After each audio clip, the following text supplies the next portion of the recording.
Audio Jungle.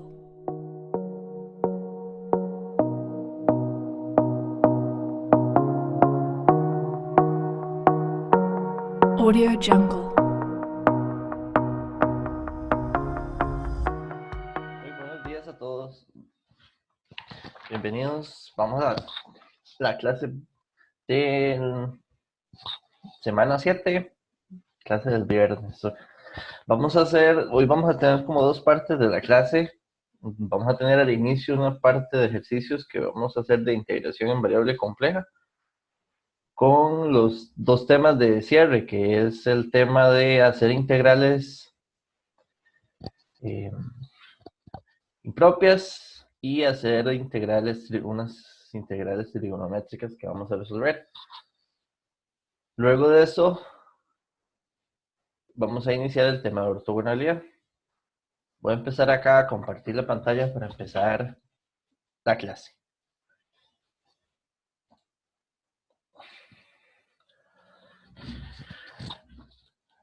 El miércoles, que fue la clase anterior, estuvimos trabajando ya en la parte de tomar integrales de variable compleja sobre contornos de Jordan, donde los contornos de Jordan son contornos cerrados que dividen el plano complejo en dos regiones, una región acotada y otra no acotada, o sea, la de afuera. Vean que ahí lo que importó era entonces a la hora de trabajar era si dentro de la región acotada y sobre el contorno la función que estoy integrando es analítica, no hay polos, si lo decimos así, toda función que integre y si es un contorno Jordan da cero. El detalle es, deja de ser cero si dentro de la región acotada hay singularidades, si tenemos polos. 1, 2, 3, con 1 en adelante, ya la integral no la podemos asumir igual a 0 y hay que analizar todo el planteamiento y el uso de alguno de los teoremas para encontrar el resultado de una integral. Creo que por ahí anda esa parte. Hoy, con los ejercicios que tenemos que hacer, como ese que tienen ahí,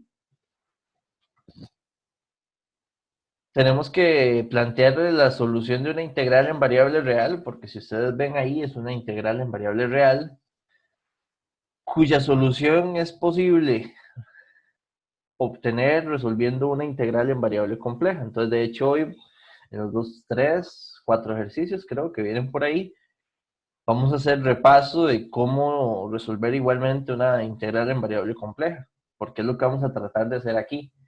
Es tomar estos tipos de integrales, que esta es una, las impropias, que son aquellas integrales reales cuyos límites van desde menos infinito a infinito, y valorar si esas integrales son posibles de resolver a través de una integral en variable compleja.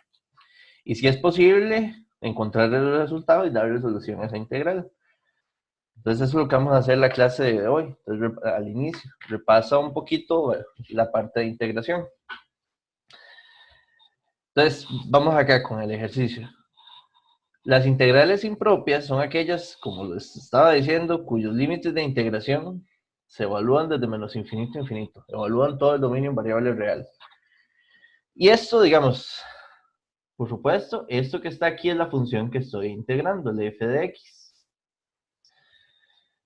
Lo que nosotros vamos a ver es en qué condiciones el resultado de esta integral se puede resolver con una integral de contorno cerrado de Jordan, donde C va a ser ese contorno, para la misma función f de x, solo tomando una extensión analítica de ella y tomándola en variable de z de z. Esa es la intención que nosotros vamos a tratar de buscar acá. ¿Para cuándo esas dos, o esa igualdad es cierta? La que está del lado izquierdo y la que está del lado derecho. Esta igualdad es cierta, así como está para cualquier caso, cuando se cumpla esta condición, que es que cuando aplicamos un límite y z, que es la variable compleja, tiende al número complejo a infinito, digamos, se hace cada vez más grande y grande, un radio infinito, digamos, que la multiplicación de z por f de z sea igual a 0. Si esa condición se cumple, la que está arriba es cierta. Si no, no lo es. Esa es la idea. Este límite usualmente es muy sencillo de evaluar. Y por supuesto que si a nivel del examen, en los ejercicios que ustedes van a ver de práctica y demás, si este límite no se cumpliera, entonces la integral no se puede resolver la integral impropia usando una integral de variable compleja y habría que resolverla utilizando todas las herramientas de integración en variable real que ustedes vieron en cálculo integral diferencial. Nada más sería, no es válida este camino. Entonces es usual de que casi todos los casos deberían cumplirse a nivel, digamos, de lo que ustedes se topen en las evaluaciones. Pero aquí lo que quiero es que quede muy clarito que si este límite no se cumple, la integral de arriba no es cierta, o la igualdad que está ahí. Vean que aquí la función sería el f de z, es nada más agarrar la misma función y tomarla en variable compleja z. Y este límite es nada más interpretarlo. Recuerdan esto, o sea, vean que esto está quedando en el numerador un polinomio de orden 1, z, en el denominador un polinomio de orden 2. Cuando eso va creciendo, el radio de esos números va creciendo, el de abajo crece una tasa de potencia a la 2 y el de arriba con una tasa de potencia a la 1. En el infinito, esa diferencia hace que la proporción corresponda a 0. Con solo esa interpretación es suficiente y es válida para decir que ese límite sí corresponde a 0 cuando z tiende a infinito. Por lo tanto, esto lo que nos dice es, al cumplirse, esta igualdad de aquí arriba es cierta. Ahora, lo único que faltaría definir con cuidado es, ok, f de z es la función f de x extendida en variable compleja para z. Aquí lo único que falta definir es quién tiene que ser c, porque no hemos hablado de quién tiene que ser el contorno de integración, el contorno de Jordan a utilizar, porque la idea no es cualquier contorno el que vamos a usar. El contorno que vamos a usar es alguno de los 4 contornos de semicírculos extensos que están en la teoría y que están propuestos ahí. Donde de los 4 posibles, yo no he encontrado aún algún problema. Donde este que está aquí abajo, ven que ya yo lo dibujé y está aquí en la parte de abajo de la página, no nos funcione, que es el contorno gamma 2, si no me equivoco. Así está en la materia. Que es el semicírculo que corresponde a los cuadrantes 1 y 2, donde la parte recta está sobre el eje real. Se llama semicírculo extenso porque la definición de este círculo que está aquí, perdón, hay que asumir de que este radio que está describiendo este semicírculo tiende a infinito. De alguna forma, ese semicírculo rodea todo lo que esté en el cuadrante 1 y 2 de variable compleja y excluye todos el cuadrante 3 y 4. Okay. Este sería, en sentido positivo, el contorno C de Jordan, donde está igual. Bajo esta idea está limitando el plano complejo en una región dentro del contorno y otra región fuera del contorno. Y ya una vez definiendo de que ese es el contorno que hay que utilizar, que es un contorno de semicírculo extenso, la demostración es interesante cómo esta integral que vamos a hacer sobre ese contorno es igual a la variable real. Esta igualdad que está arriba es muy interesante, que la revisen en el video de clase de Pablo Alvarado, y si lo estudian en el libro igual lo explica así, el por qué, la demostración de por qué esa igualdad se cumple es basándonos para la solución que queremos hacer. Ahora, estamos todos bien. Ahora, ¿qué es lo que vamos a resolver? Entonces, la variable compleja para este contorno de Jordan y la función, pues, es la función extendida en variable compleja. Este es el f de z.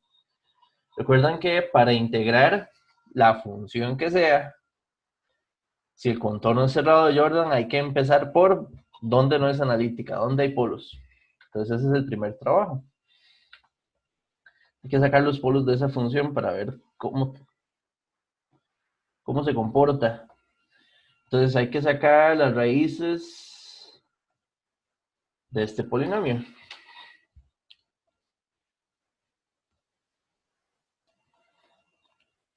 Ahí.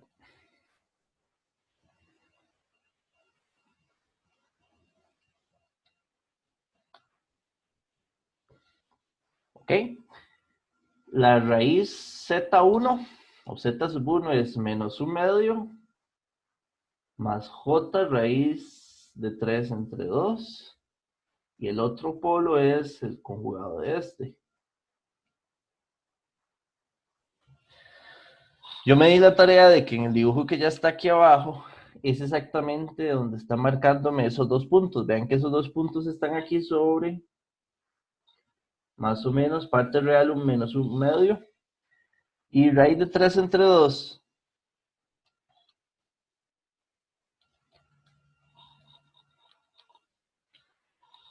es raíz de 3 dividido entre 2 es aproximadamente 0.86. Esto digamos que es menos 0,5 más J 0.87.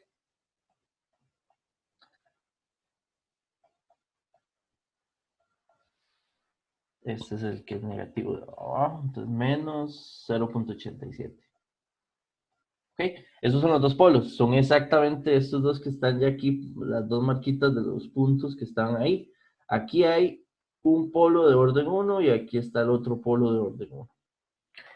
Igual, ahora la siguiente análisis es si dentro del contorno de Jordan que estoy integrando hay singularidades, hay que resolver esto como integrales circulares que llamamos de 1 para ponerle su nombre. Y lo que entonces aquí tenemos que resolver es que la integral sobre el contorno no c, que es cerrado de ahí para la función f de z, va a ser igual a la suma de todos los contornos circulares de los polos que hayan dentro, pero solo hay uno. Entonces es de sub 1 f de z, o es más, pongamos la función. Pongamos la función usando así la nomenclatura que le puse a los polos. Z menos Z1, Z menos Z2 de Z. Y aquí en adelante usamos cualquiera de los tres teoremas de integración para resolver la parte derecha. Por ejemplo, me parece que así como está el de orden 1, se ve sencilla, podríamos usar la fórmula integral de Cauchy. Recuerden que para usar la fórmula integral, el polo Z1 es este que está aquí arriba. Este es Z1. Entonces hay que reexpresar la función, de forma que en el denominador quede el factor que está definiendo dicho polo. Aunque esta expresión es equivalente, pero yo necesito que aquí abajo esté el factor del polo que está rodeando D sub 1. Y esto que está aquí arriba, esta parte de aquí, es lo que usa como f de z la fórmula integral. Que la fórmula integral nos dice que el resultado de la integral de arriba es 2πj entre 0 factorial, porque ven que aquí el n vale 0 en la fórmula de la integral de Cauchy, y tiene que ir multiplicado por la enésima derivada, pero n es 0, entonces no hay que derivar, sería 1 entre z menos z2 evaluado en el polo.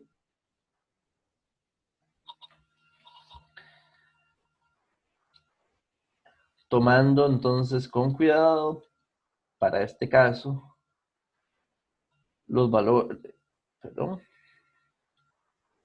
y evaluando eso, está ahí.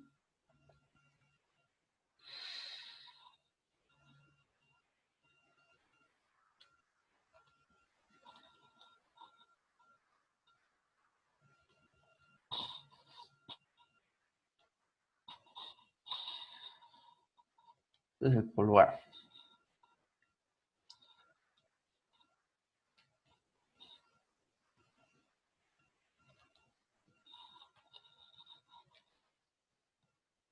polo B.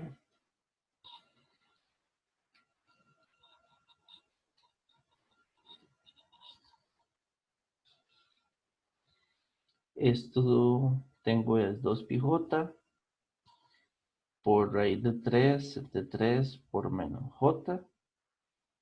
Y sería 2pi raíz de 3 entre 3. Ok.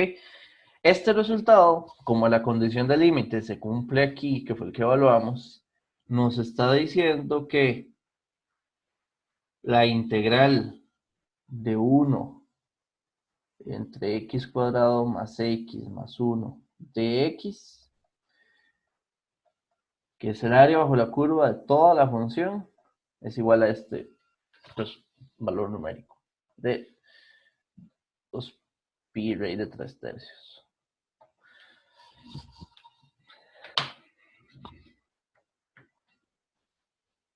Cosillas que hay que tener presente de análisis lógico. Si la integral es de variable real, este es el resultado que encontramos. Este valor al cual llegamos al final no puede ser complejo nunca. Nunca, nunca. Ni que tenga parte imaginaria, ni que sea solo una mezcla de ambos, real e imaginario. Tiene que ser real. Porque una integral real, al evaluarla, nos da el área bajo la curva y tiene que ser real. Otro...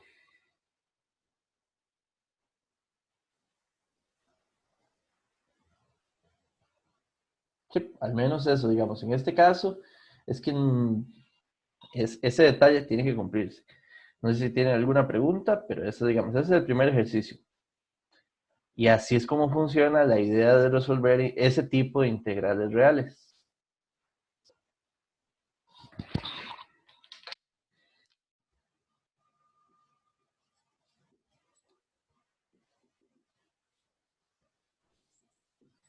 Entonces hagamos la otra. Creo que viene otra para hacer esto mismo. Ok.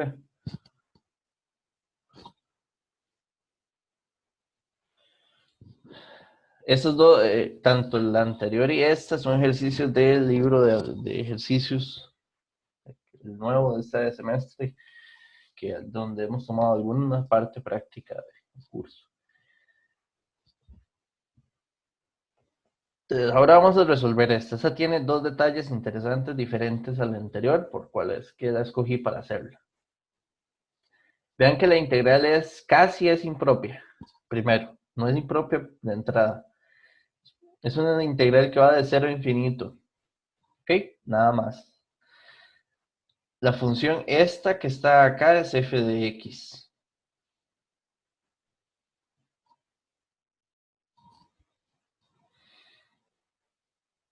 Esto que está aquí es f de x.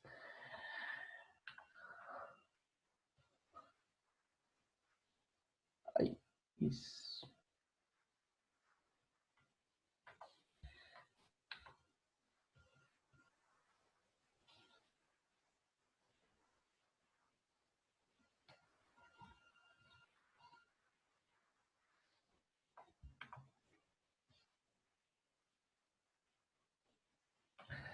Este tipo de integrales que se tengan solo, digamos, de 0 a infinito o de menos infinito a 0, si yo la pienso resolver, si la idea es con variable compleja, de alguna forma trabajar con una integral nada más donde tomo a la función f de x, la extiendo en variable compleja y la quiero evaluar así, hay que buscar si eso es cierto. Pero el problema es que eso era cierto si la integral impropia era de menos infinito o era impropia, desde menos infinito a infinito. Esto se puede hacer un arreglo y se puede resolver solo cuando f de x sea una función par. Vean esta idea. ¿Qué significaba una función par? Que esa función fuese igual en un valor x a evaluarlo en un valor menos x.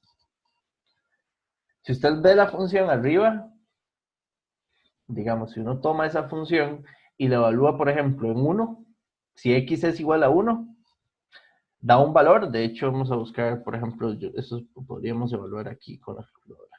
x cuadrado más 1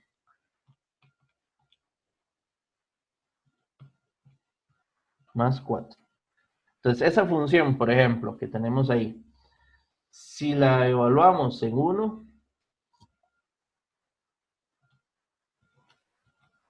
da 1 entre 50. Y esa misma función, si la evaluamos en menos 1, da 1 entre 50. Entonces, esta es la idea, es una función par. Si usted lo evalúa para cualquier otro par de puntos en el dominio, 10 y menos 10 va a corresponder al mismo valor. Significa que es una función que, de hecho, por ejemplo, si el valor en 0 de la función acá es 1 entre 16. Y conforme x se hace grande, vean que si yo evalúo x muy grandes acá, las imágenes de la función se van haciendo muy chiquitillas. Eso por lo menos nos dice que la función va teniendo esta forma. Aproximadamente, conforme x se haga grande, el valor de la función se hace cada vez más pequeño. Y como es una función par, digamos que se ve algo así. Aunque me quedó terrible, pero creo que se entiende. ¿Ok? La integral que está arriba, lo que está diciendo es que la solución nos va a dar esta área. Desde 0 a infinito. Pero esta igualdad que está arriba solo es cierta si el área es completa, si es desde menos infinito a infinito. Significa que esta integral de variable compleja me da toda el área completa. Y si yo tengo que resolverla del lado izquierdo, que es la mitad, esa igualdad la puedo hacer cierta multiplicando el lado derecho por un medio, que es agarrar el área total y tomar la mitad, que es lo que está haciendo la integral en variable real, porque solo está haciendo la integral de 0 a infinito. Entonces ya ahí logré interpretar y darle eso, digamos, idea a cómo resolver eso. No sé si se entiende la idea, pero es lo que toca, digamos, comprender acá.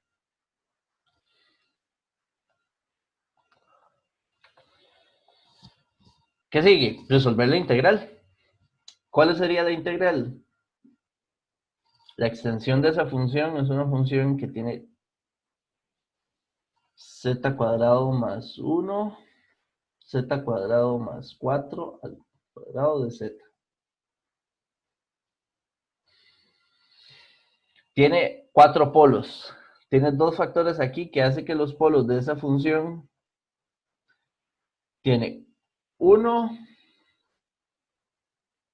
en j y en menos j. Estos son de orden 1. Y tiene otros dos, que llamémosle 3 y 4, que son la solución del polinomio de segundo, dice el profesor. Sí, no, porque el área es igual al lado derecho y al izquierdo. No puede ser menos su medio. Además, vea que es que la función es positiva. Depende, ¿verdad? O sea, vean que los x están elevados al cuadrado. Significa que todas las imágenes son positivas. El área es que tiene que dar este resultado es positivo. La derecha es igual a la izquierda, entonces tienen que dar igual. Nada más un menos medio. Ahora, esto nada más tendría que ser para que, como vos decís, tendría que aquí la integral que está de entrada sea de menos infinito a 0.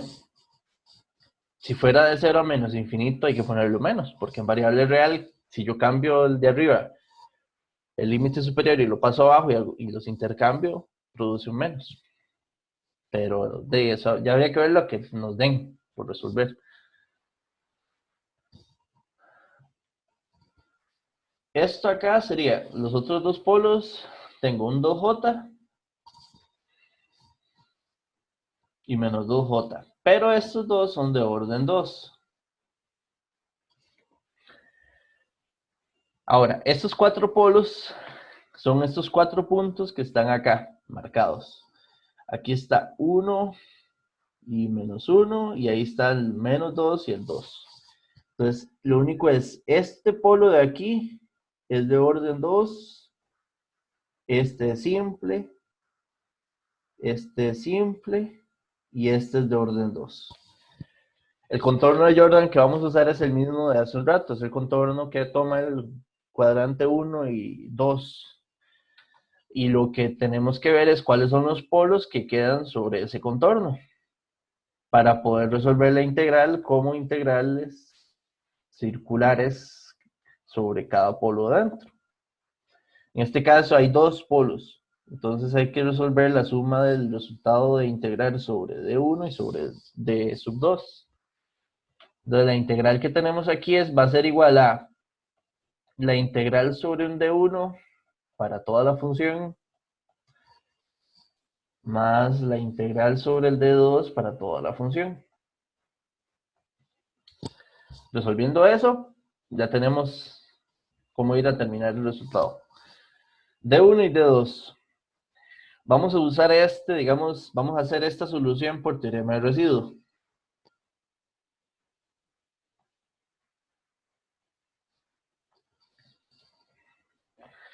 Por teorema del residuo tendríamos que resolver esa integral. Vamos a ver, hagámoslo acá hacia la derecha. La integral diría que se calcula, por ejemplo, la primera sería 2πj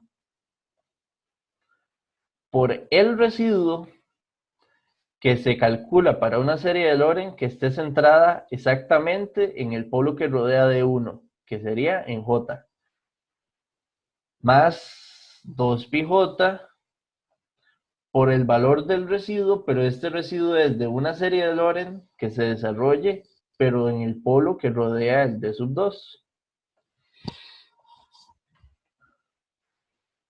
que sería el de 2J. Calculando esas dos constantes, listo el problema, digamos así. Entonces, para Z sub 0 igual a J, el residuo es un polo simple, entonces la fórmula que hay que utilizar no lleva derivación.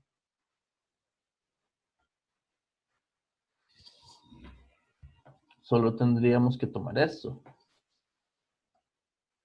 Z más J.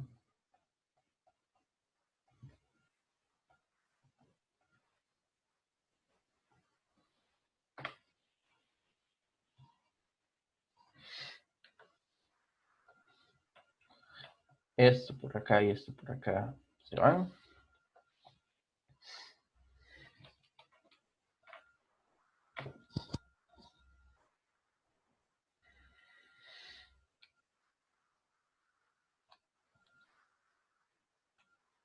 Y volando eso ahí, pues en una calculadora.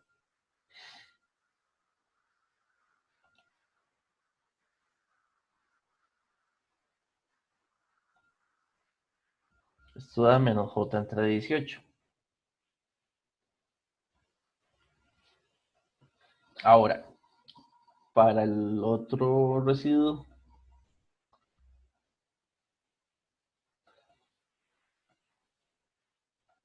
el gran o la diferencia que aquí toca es que vean que el polo es de orden 2. Significa que la fórmula del residuo necesita, antes de evaluar el límite, una derivada de orden 1. Aquí vamos con el factor completo. O sea, completo quiere decir elevado al cuadrado y la función.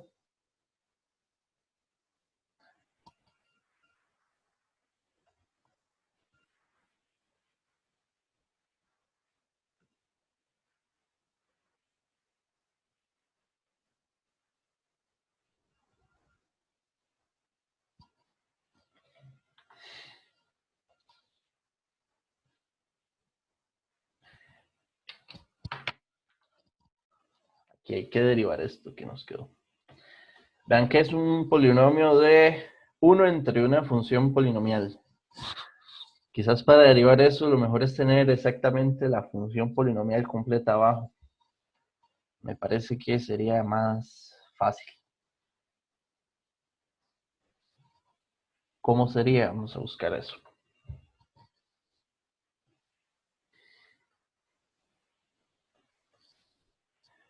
Hay que derivar, pero voy a acomodar el polinomio para poderlo derivar de una forma manejable.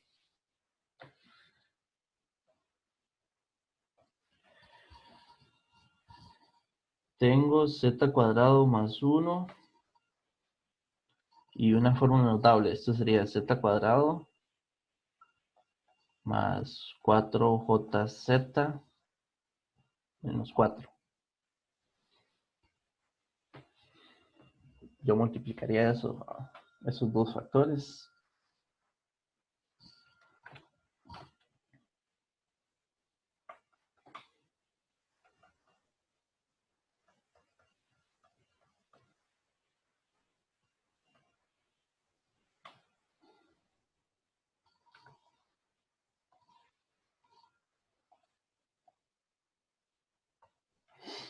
Entonces, esto es multiplicarlo de z a la 4 más 4j z a la 3 menos 4z cuadrado más z cuadrado más 4jz menos 4.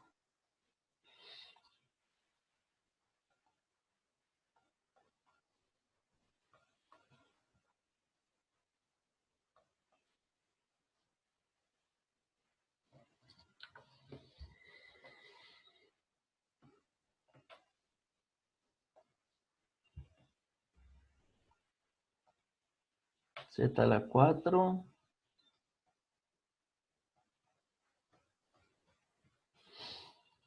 menos 3z al cuadrado más 4jz menos 4. Ahora sí, derivamos eso.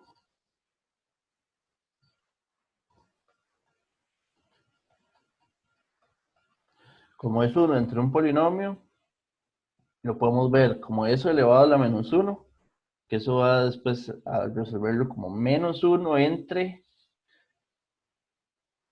eso al cuadrado, que sería, digamos, z a la 4 más j4 z a la 3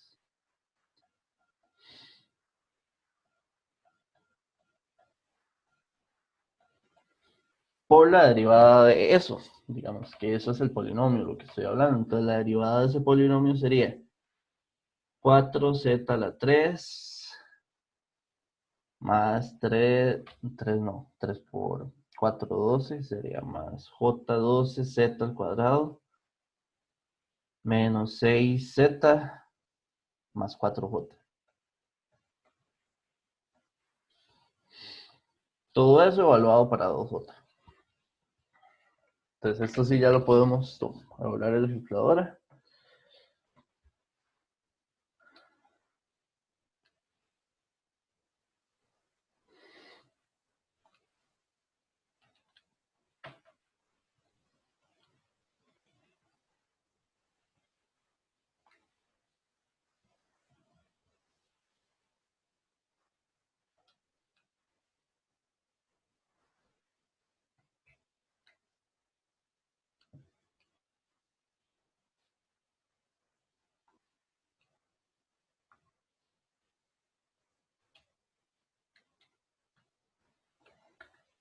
Pasarlo con buen cuidado porque es grande.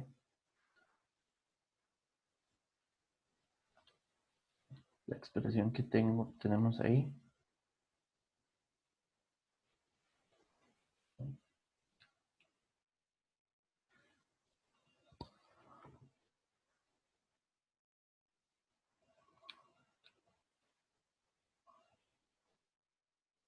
Aquí estoy teniendo que esto es 11j entre 288.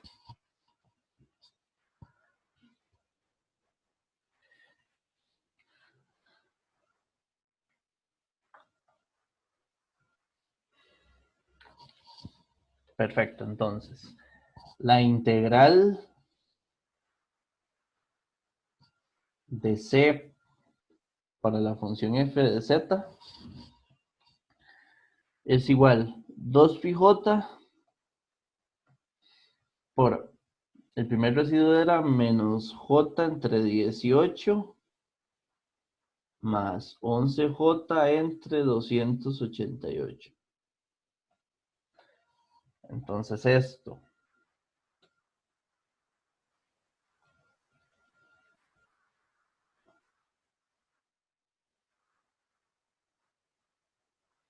me dice que es 5pi entre 144. Pero vean que este resultado hay que dividirlo entre 2 para que sea igual a la integral que andábamos buscando. Entonces esto nos dice, ya para cerrar, desde 0 hasta infinito de la función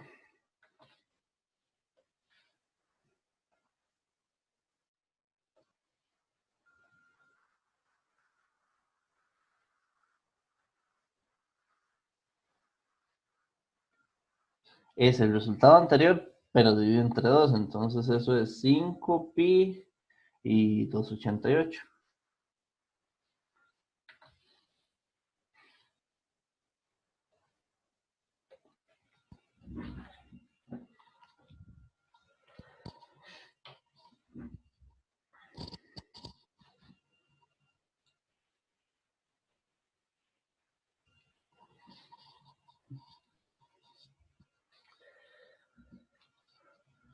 Listo. Este es el resultado final y ya tendríamos resuelto eso. No sé si hay alguna pregunta que no la veo por ahí en chat.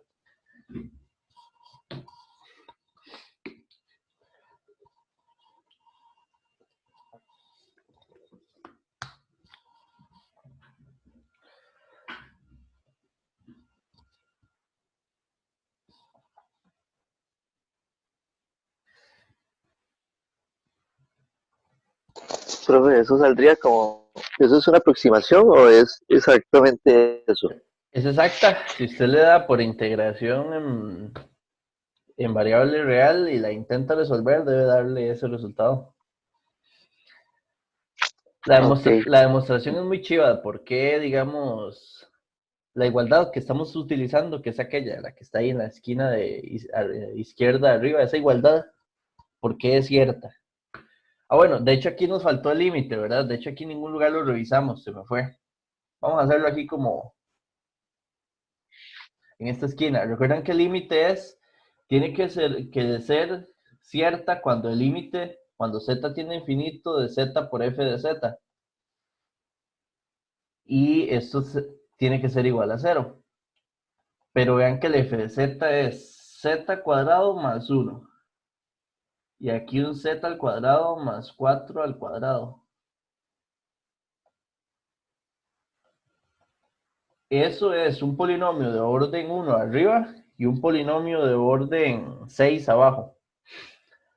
En la proporción, cuando usted hace crecer a z, eso más, todavía con más razón, la proporción hace que en el infinito tienda a cero la diferencia, o el crecimiento. Cuando esta condición se cumple, la parte chiva es que la igualdad que tenemos aquí, esta igualdad es cierta. ¿Y cómo es cierta? En la clase que tienen que haber revisado está explicado por qué cómo se interpreta esa igualdad. Que el contorno de Jordan es cómo funciona, porque ve que todo se basa en ese contorno tan particular, que es ese contorno semicírculo extenso.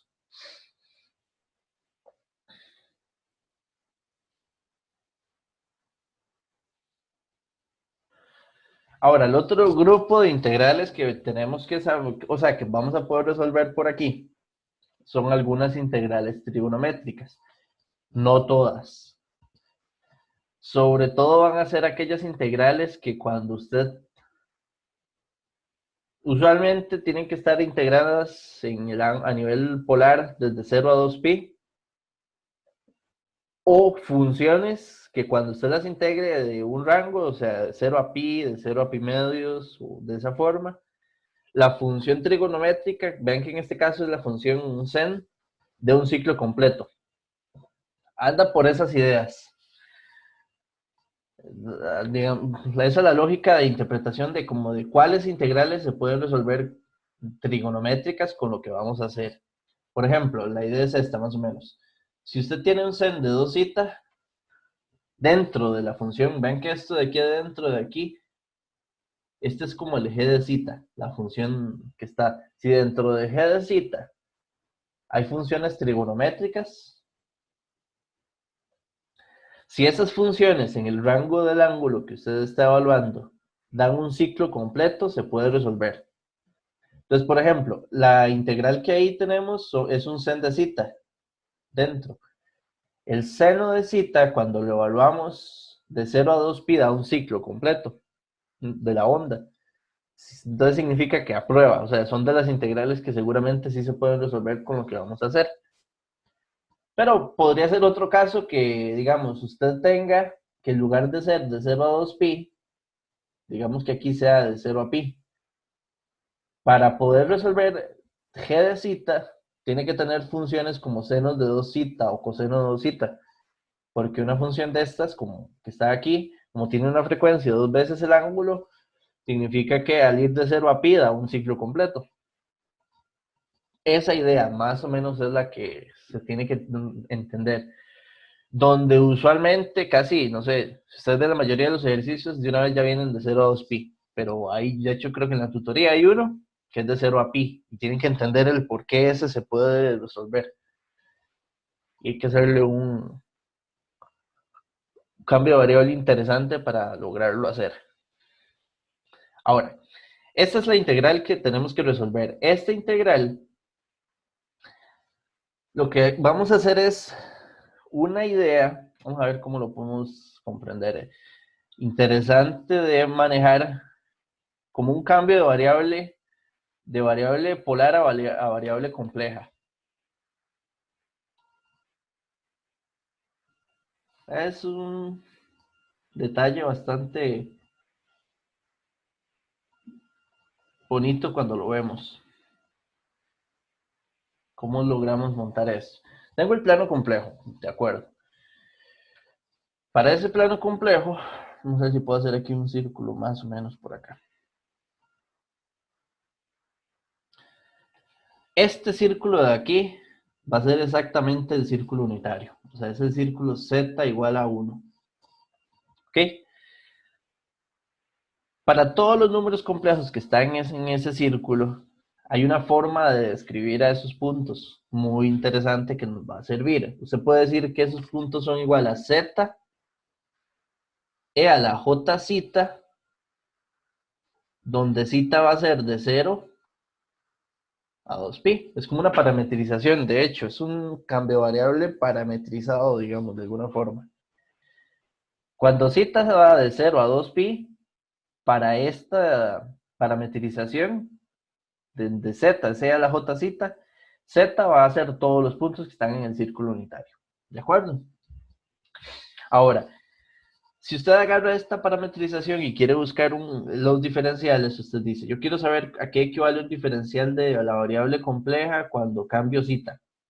Porque no cuando el radio nunca cambia, lo que cambia en esa parametrización es el ángulo. Esto va a ser un e a la j zeta, por j. Y de aquí puedo decir que un diferencial de ángulo, cuando cambian los ángulos, es igual al diferencial viendo la variable como compleja entre j e a la j zeta.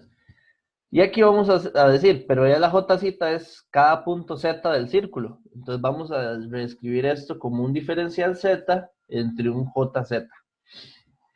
Estoy nada más trabajando con la expresión que tenemos ahí para ver eso. Ahora, lo que vamos a hacer ya casi. ¿A qué es igual un sen de un ángulo zeta? El sen de un ángulo zeta es igual, por identidad de Euler, a e a la j zeta menos e a la menos j zeta entre 2j. Ya, ok. Voy a reexpresar un poquito esa identidad, la parte de esta, acá la negativa. Esta la podemos ver como un e a la j zeta elevado a la menos 1 entre 2j. Si usamos la misma parametrización que está atrás, esta aquí, z igual a e a la j zeta, un sen de un ángulo zeta es igual a z, porque e a la j zeta es z, menos z a la menos 1, que es este término de acá, entre 2j.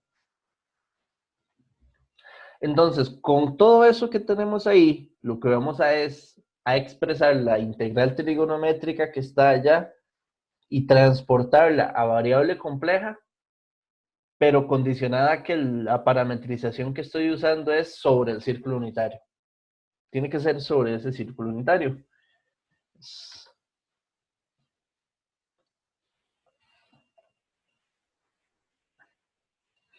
Entonces, vean, la integral de 0 a 2pi de 4 entre 5 más 4c del ángulo.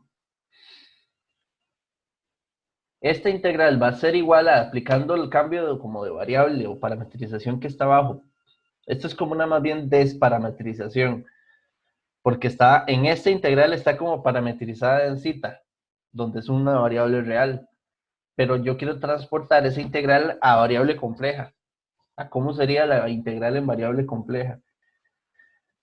Y esa integral sería c, donde es el círculo aquí unitario en sentido positivo, y la función sería 4, 5 más 4. La función sen de zeta, ya vimos que es en variable compleja, es equivalente a esta expresión para este cambio que hicimos, y el diferencial del ángulo era un diferencial z entre j de z.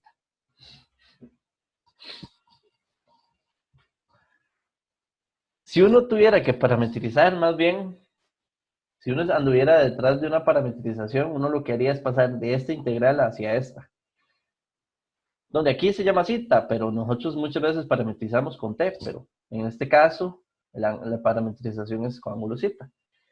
Aquí estamos como viéndolo. Y la integral que quede aquí es la que hay que resolver. Cuando la resolvemos en variable compleja, la ventaja de resolverla en variable compleja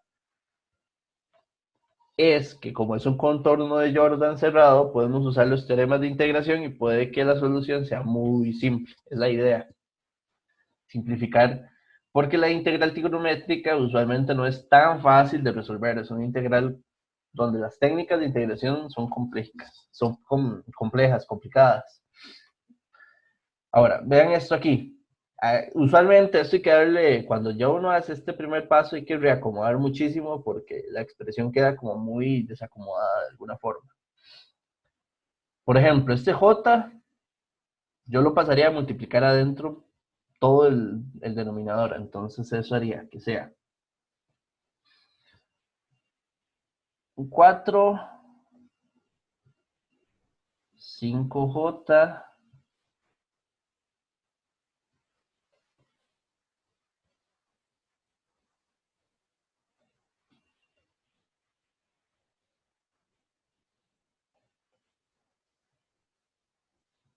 cancela el j del otro, ahí sería. Ahora este z, yo lo pasaría ahora a multiplicar todo lo que está adentro igual.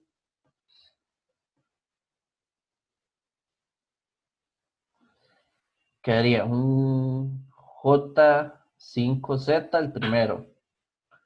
Bueno, aquí tenemos es un 4 entre 2, queda 2. Y este en Z sería un 2Z al cuadrado menos 2. Porque Z de menos 1 con un Z se cancela de Z. Ahora yo preferiría sacar a factor común el 2 en el denominador para que me quede la potencia cuadrática a la 1. Son de esas cosas que hay que siempre estar detrás de que el polinomio esté factorizado a que la potencia más alta sea 1. Entonces, si yo saco ese 2 a factor común,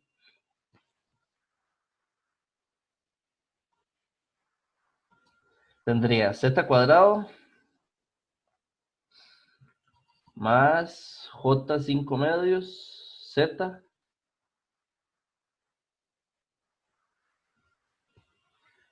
y este que sería, ese es menos 1. Es el 2, se cancela con un 2 del 4 de arriba. Y aquí sigue igual. ¿Qué necesito ahora? Esto es un polinomio de orden 2. Aquí hay que sacar los polos de acá. para poder integrar eso. Entonces, tomando ese integral y buscando esos polos, sería 1. La otra. Esta es variable compleja. Hay que hacerlo a mano. O sea, la constante b es compleja. Determinante. B cuadrado menos 4ac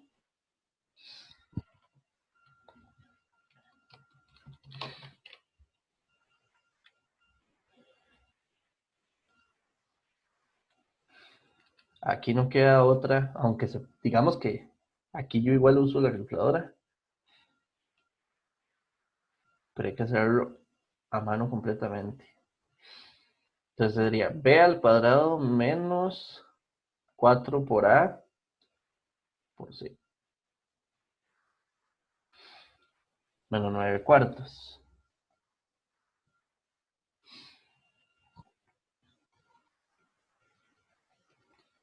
Esto aquí sería menos j 5 medios, que sería menos b, más menos la raíz de menos 4 cuartos entre 2.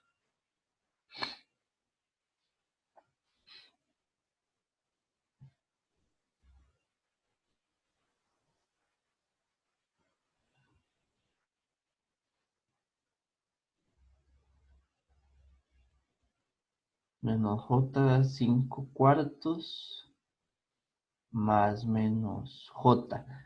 La raíz de 9 cuartos, eso sería 3 medios. Y abajo hay un medio, sería más o menos 3 cuartos.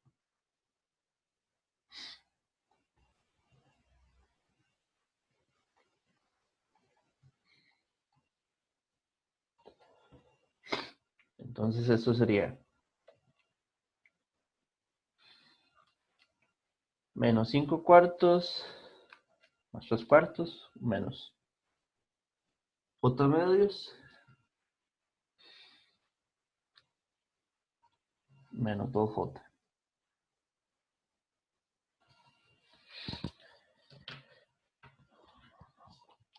Esos polos estarían quedando uno aquí y el otro por acá. Significa que solo hay un polo dentro del contorno de Jordan que estamos usando.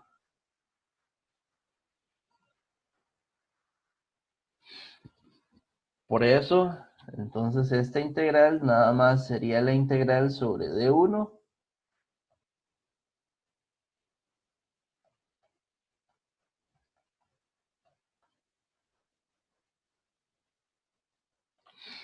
y Z1 y Z2 son los polos que estaban ahí.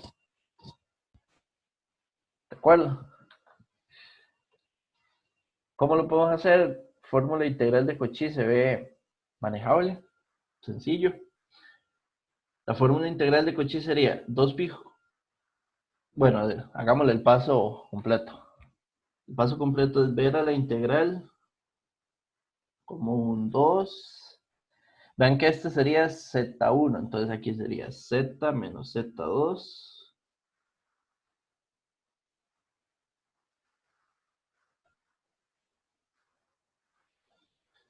¿Qué hice? Hasta ahí. De Z. Sí, el polo sería Z1, que es el de menos un medio, abajo. Y esto entonces, por fórmula integral de Cauchy, de un orden 1, 2pi j entre 0 factorial por Z1 menos Z2.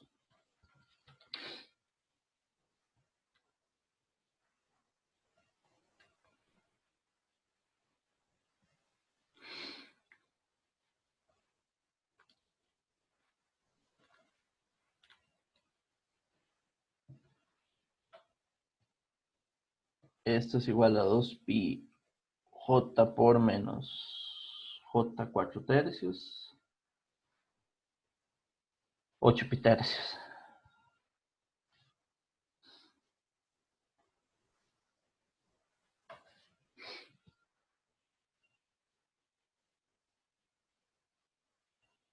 Ujú.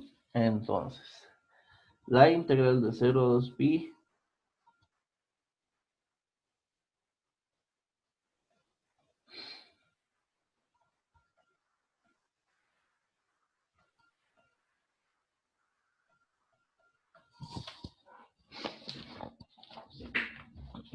vamos a ver una cosa acá.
Muy bien, si tienen alguna pregunta, y la idea es resolver, plantear otra más.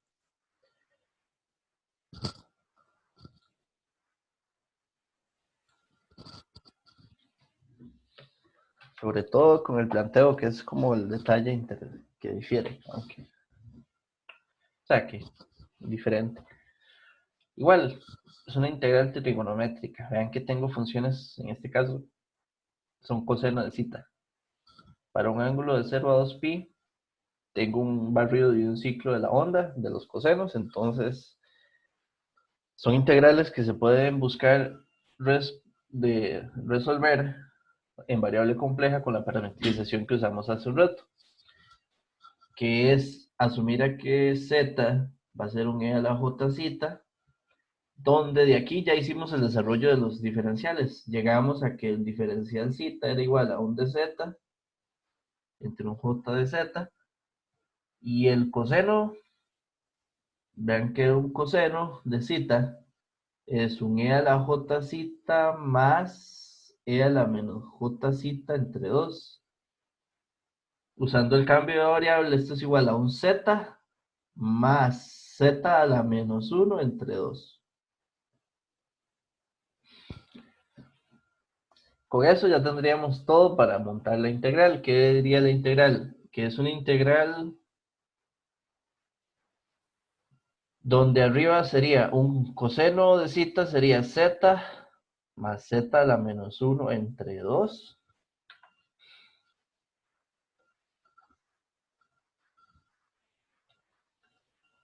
3 más un 2 por...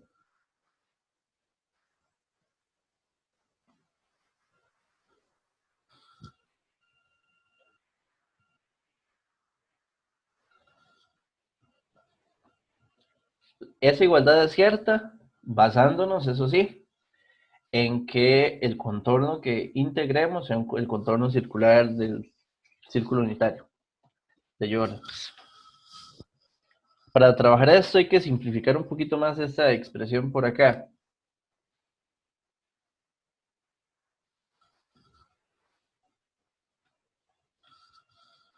Vamos, bueno, este 2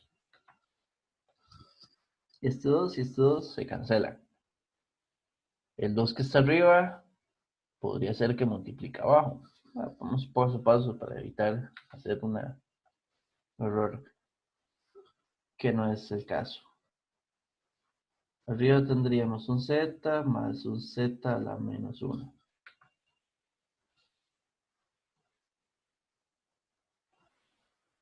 Tendríamos un 6 más un 2 z más un 2 z a la menos 1.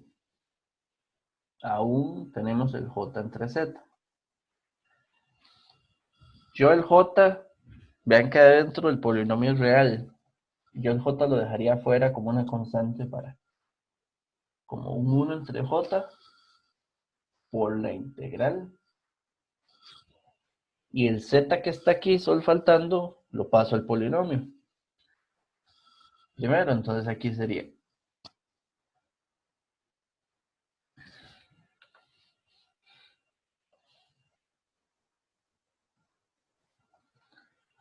un 2z al cuadrado más 6z más 2. Aquí hay un detalle, todavía el polinomio de arriba tiene una potencia negativa. Para integrar esto, lo mejor es que todo esté en potencias negativas. Entonces, en positivas, disculpe. Entonces hay que tomar, lo mejor sería arreglar eso con multiplicar arriba y abajo por un z y z. Que no hago nada, es lo mismo, pero eso ya hace que el polinomio tenga las condiciones de buscar polos y ceros de forma adecuada. Porque recuerden que lo que sigue es polos y ceros. ¿Qué tenemos arriba? Un z cuadrado más 1.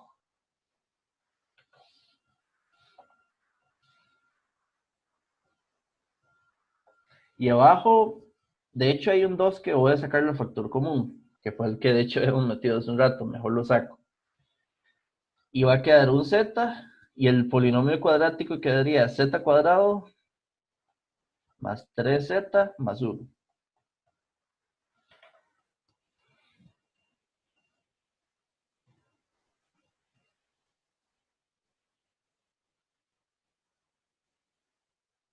¿Okay? De z. Interesa polos y ceros. Entonces, de hecho, ceros solo interesa si cancelaran algún polo.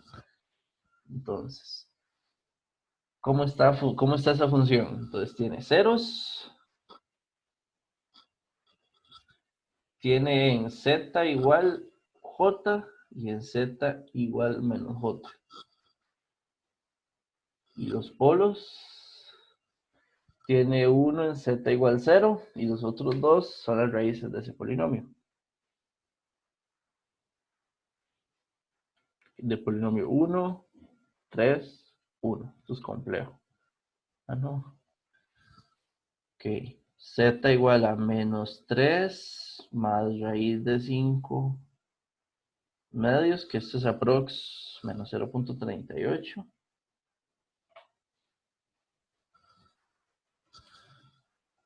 Y el otro es menos 3 menos 5.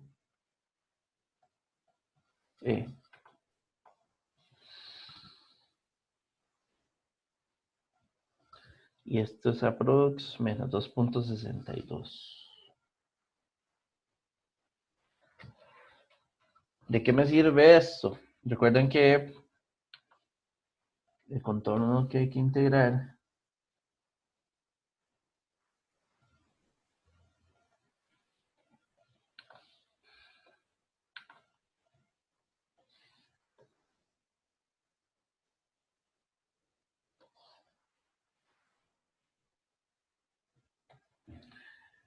este sería para el círculo unitario.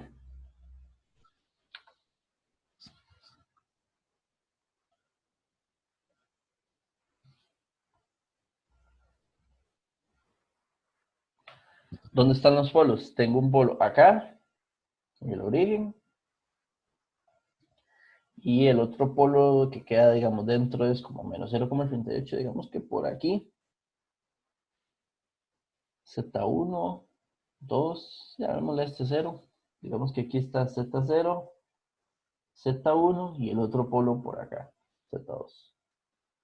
Quedan dos polos dentro del círculo unitario.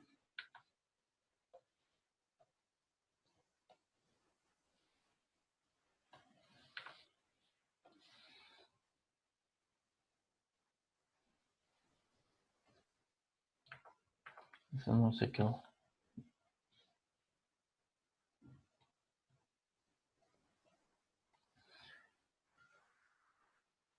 C1 entre 2. Entonces la integral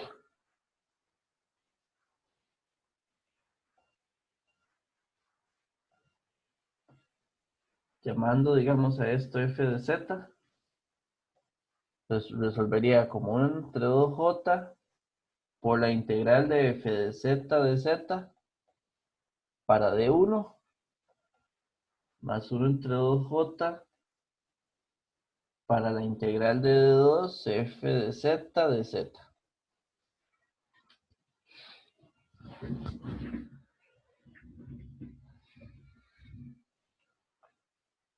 Son de polos de orden 1 todos. Podríamos hacerlo por fórmula de integral de Cauchy, podría ser. Entonces, ¿cuál sería el resultado de eso?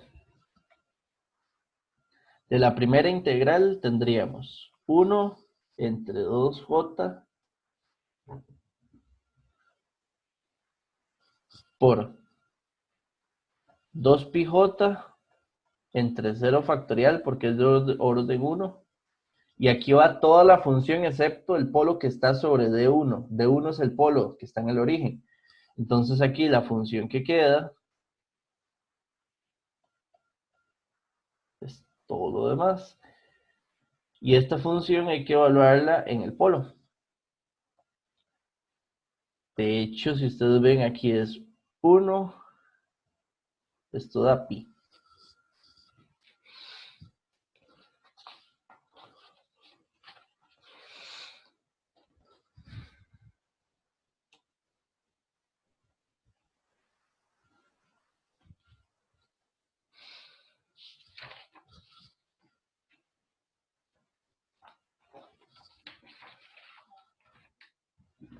Bueno, de hecho, no lo pongamos igual de una vez. Esto sería más la última integral, que sería 1 entre 2j, 2πj entre 0 factorial, que igual el polo del D2 es simple, nada más que D2 es Z1. ¿Qué es lo que tendríamos que evaluar aquí? Todo el resto de la función que quedara en la fórmula integral. La fórmula integral quedaría el z cuadrado más 1 entre z, porque esa queda, y quedaría z menos z2, porque el z menos z1 es lo que quedaría debajo de la fórmula integral y todo eso evaluado en z1.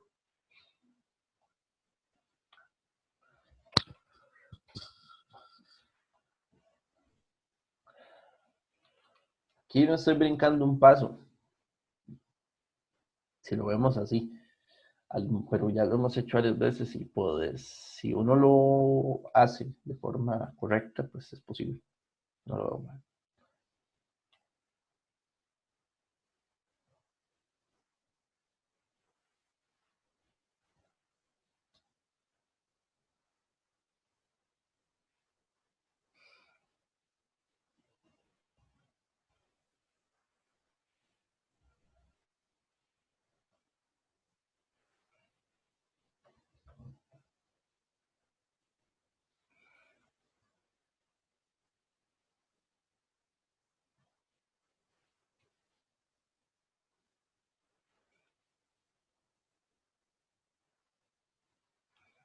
Estoy evaluando eso. Primero, bueno, entonces, por acá primero. Esto de aquí daba pi por, yo evaluado en 0, esto sería 1. Más, de este otro lado, igual los j y los j se van, quedaría pi por la evaluación de esto en z igual 1, que z igual 1 es este valor de aquí arriba. Entonces, en mi caso, esto da menos 3 raíz de 5 quintos. Entonces, esto más 1 da pi por 5 menos 3 raíz de 5 quintos. La integral de 0 a 2pi de coseno de zeta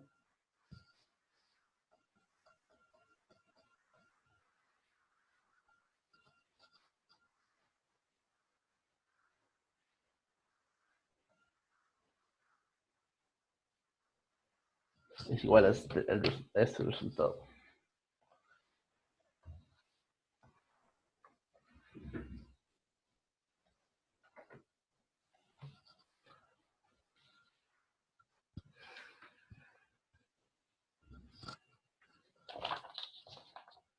Ok, no sé si tienen alguna pregunta, pero esos serían los ejercicios que vamos a resolver para terminar variable compleja.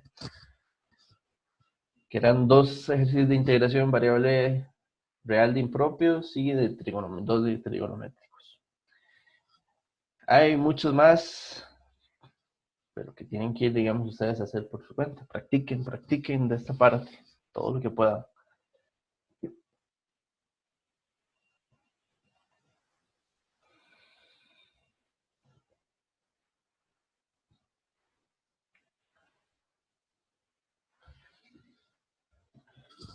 Vamos a empezar tema de ortogonalidad, ¿ok? La segunda parte de la clase de hoy. Para esto de ortogonalidad, yo les dije, es un tema no sencillo. Si alguno, y en general esa es de verdad la idea, si no han logrado estar viendo las clases y estudiando, o sea, estudiando, veámoslo así, que es por su cuenta, las cosas que antes de esta parte se va a empezar a complicar un poco, porque no es posible resolver todo acá, sobre este ratito de esta forma. Sin embargo, hay temas como el de ortogonalidad, que aunque de hecho cuando los hacen en clase presencial, los que me hacen caso y estudian esta parte, antes de que lo veamos, dicen, no entendí nada, profe, cuando fui a estudiar, aunque dicen así, no entendí nada, cuando lo vemos en clase logran, digamos, llenar los vacíos que no lograron entender de alguna forma y ya después de la clase ya se van con una idea para después tratar de irla a generar, porque hay cosas que a veces se complican en esta parte, porque es un poquito abstracto al inicio para poder definir ortogonalidad y las cosas que hay que ver acá. De casi todo el curso, muy pocas partes al menos, mi plan es en esta modalidad verlo como explicación de agarrar las presentaciones y verlo. Pero ortogonalidad, la presentación que yo les puse que tienen de este tema es como un mini resumen, porque hay cosas que no las veo completas, no están ahí como expuestas. Voy al directo con cosas importantes de la parte de ortogonalidad, que ocupo que sean clave. Y de hecho lo que voy a tratar es de explicar el tema. No sé si me llegaré a hacer el ejercicio que pienso de cierre, si no es para la próxima clase. Pero voy a resumir cosas importantes que necesito se logren comprender para poder después arrancar ortogonalidad práctico, cuando haya que ver la próxima semana serie generalizada de Fourier. Y quizás serie de Fourier, de hecho yo espero que ya tocar, digamos, el inicio de serie de Fourier la próxima semana. Entonces vamos a empezar, de hecho voy a trabajar con la presentación, ustedes la van a tener, yo voy a hacer algunas anotaciones sobre la misma y vamos a ir directo. Sería muy fácil para ustedes agarrar ideas si la lectura de estudio la hicieron. Si no, es primera vez y tienen que ir a hacerla luego, a hacerlo como al revés de como correspondería como idea. Entonces, esa es la idea que quiero en esta parte de ortogonalidad y espacios vectoriales o lineales. Esta es la introducción. Vean que el fin de esto es ir preparando el camino formal matemático para poder corresponder el funcionamiento y la idea de series de Fourier e inclusive transformada de Fourier, transformada de Laplace y transformada Z. Esta parte seria formal de entrada. De hecho, en algún momento yo suelo decir, casi todos los semestres creo, que aquí inicia el curso. Hoy, en este momento, inicia el contenido que realmente usted se encuentra en cualquier curso de señales y sistemas. Y que si usted se va a los libros de Signal and System, esta es la parte inicial de este tipo de cursos. El detalle de este curso y el contexto que tenemos en el TEC con esto es que es un curso cuya matemática necesita una base de variable compleja en la mayoría de la del desarrollo de, digamos, de operaciones matemáticas. Entonces, si uno llega de aquí en adelante sin una base completa o al menos suficiente para manejo de variable compleja, la comprensión y el uso adecuado de todo lo que vamos a ver no suele ser el correcto. Entonces, estas 6, ya casi 7 semanas, deberían haber sido sí, 6 y media, más o menos, que tuvimos que trabajar en variable compleja. Si ustedes comprendieran y tuvieran ese fundamento ya listo, el curso arrancaría hoy, en semana 1. Entonces al inicio tiene de alguna forma tiene una dosis intensa ahí, una inyección intensa de matemática de base para el curso. Eso es lo que, digamos, uno lo resume así. Y de hoy en adelante empezamos. Vamos con ortogonalidad. De los primeros conceptos que quiero que por acá se empiecen, vamos a ver si veo aquí, a manejar es el concepto de ortogonalidad. Vamos a ver, poner el lápiz que me sirva. El concepto de espacios lineales, que espacios lineales para nosotros en la redacción y todo esto va a significar lo mismo que espacios vectoriales. Se usan como sinónimos. ¿Okay? De hecho, para lograr comprender el alcance que necesitamos darle, vamos a empezar la mayoría de los análisis de comprensión sobre dos espacios vectoriales que conocemos mucho y que nos sirven como analogía para tratar de entender, que son los espacios de 2D y 3D que conocemos. ¿Ok? Entonces van a ser dos espacios que vamos a recurrir mucho para explicar, pero no necesariamente son los que al final del camino necesitamos comprender, pero son los iniciales, ¿ok? Cuando hablamos de espacios lineales o vectoriales, nos va a interesar, vamos a ver con cuál trabajo aquí, nos va a interesar primero entender o razonar la idea de qué es un vector.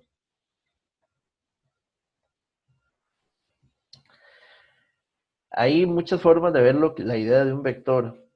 Si uno está en física, en espacios euclidianos, uno entiende, ok, ¿de qué era un vector? Es un elemento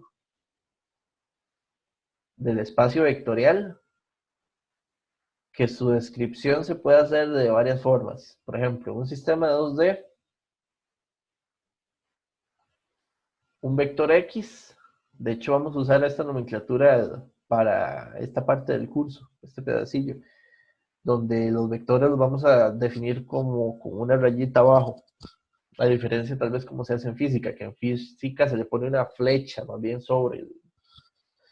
Entonces esa va a ser como más una nomenclatura de vector. Donde al vectores en física o en este camino siempre los describimos con una dirección, donde esta dirección le definimos una magnitud y que también lo podríamos proyectar en componentes, digamos, rectangulares, y ahí es donde teníamos la expresión, digamos, que un vector lo podemos ver era como un AI más un B en J. Esa era la parte en física, pero a nosotros nos va a interesar definir un vector como una forma más general, que calcen todos los casos que vamos a suponer de espacios lineales. Y para definirlo, alguien dijo, ok, ¿cuál es la forma más general de qué vamos a decir que es un vector? Un vector nada más va a ser un elemento de un espacio lineal.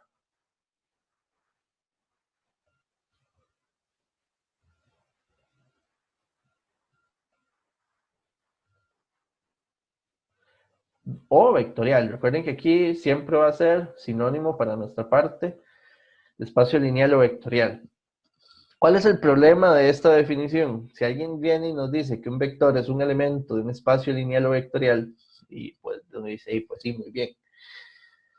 Pero que entonces es un espacio lineal o vectorial.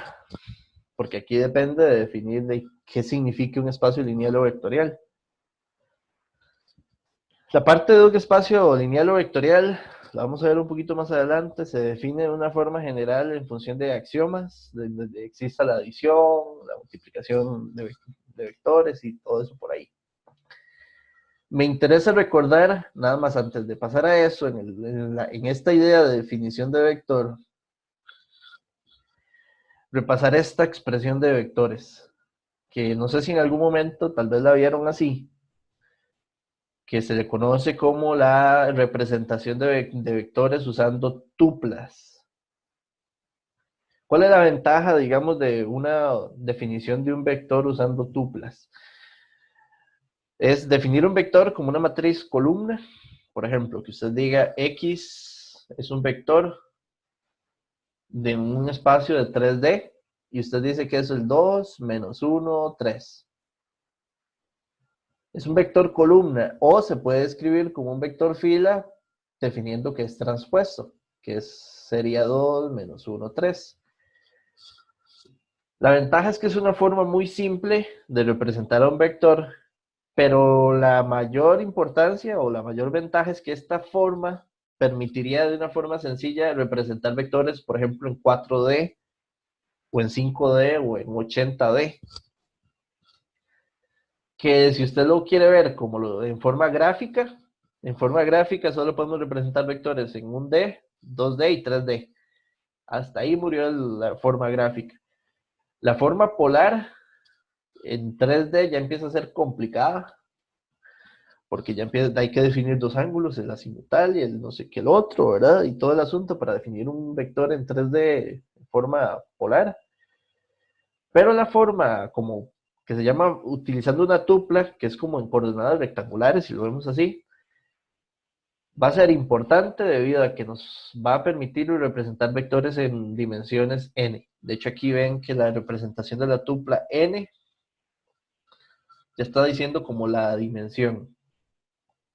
¿De cuántas dimensiones es el vector? ¿Ok? Ahora, lo que les decía hace un rato, la generalidad de un vector es un elemento de un espacio lineal o vectorial.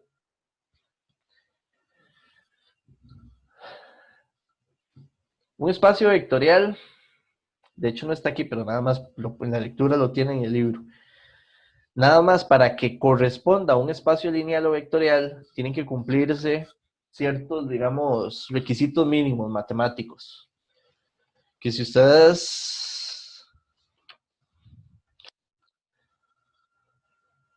Esos requisitos mínimos están en la página 110 del libro. Se me olvidó poner esa tal vez diapositiva, pero...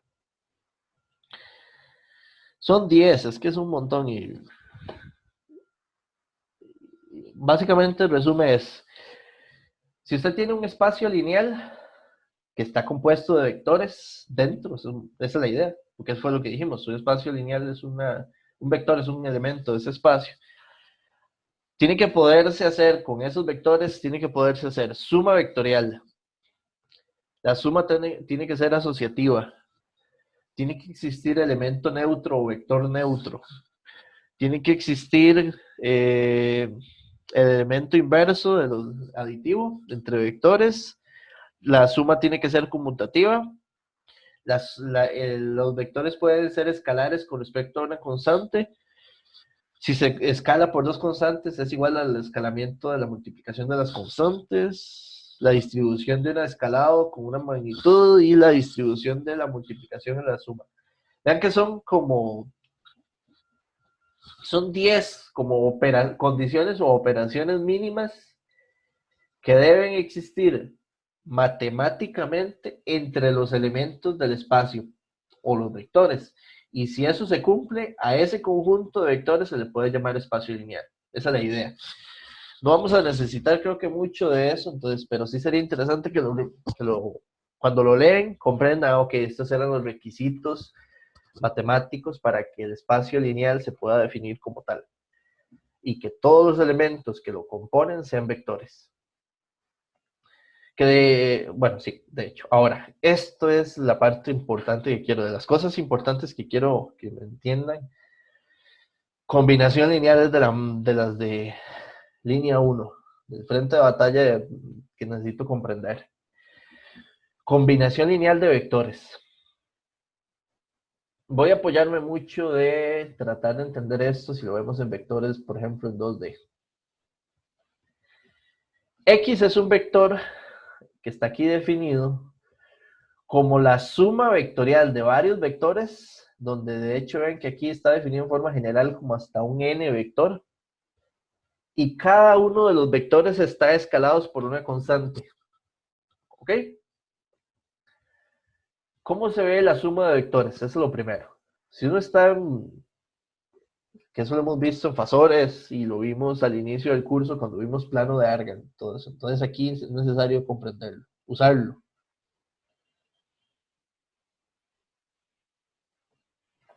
Si usted tiene la idea, digamos, en un plano de estos,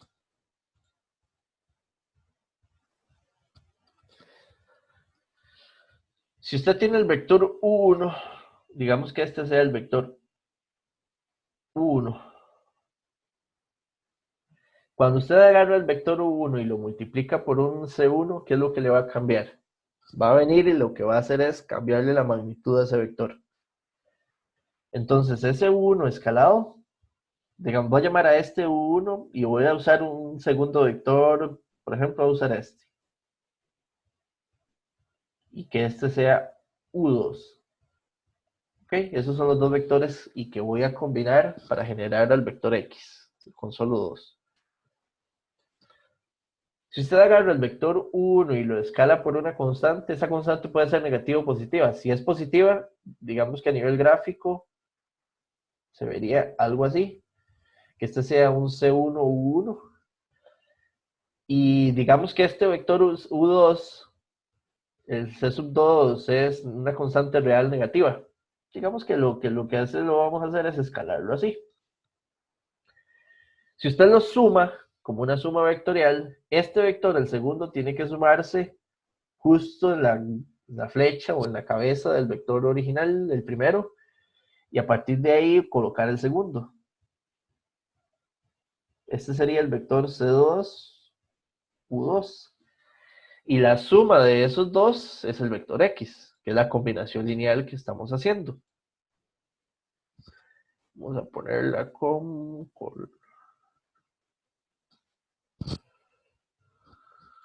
okay. Y este es el vector X. Eso es combinación lineal. Tomar vectores y los escalamos y que la combinación lineal represente otro vector de ese espacio lineal. Esto va a sentar, de hecho que ustedes en CA ya vimos series de Fourier un poquito, lo tocamos, digamos de alguna forma. Si ustedes recuerdan en CA, cuando llegamos a series de Fourier, hay dos ecuaciones importantes, que son las que ya se usan de trabajo.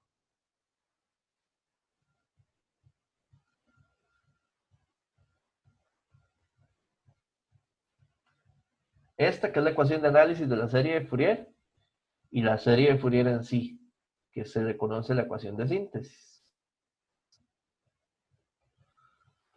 Esta es la versión de las tres que vimos, la versión exponencial, compleja.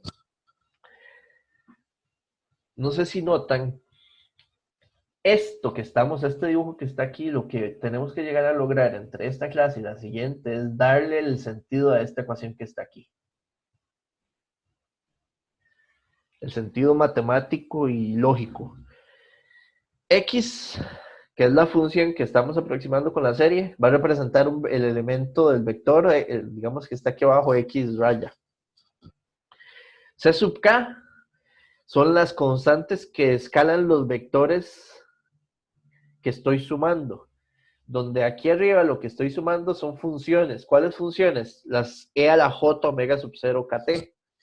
Y esas funciones escaladas por los coeficientes de la serie y sumando todo eso tiene que aproximar la función original.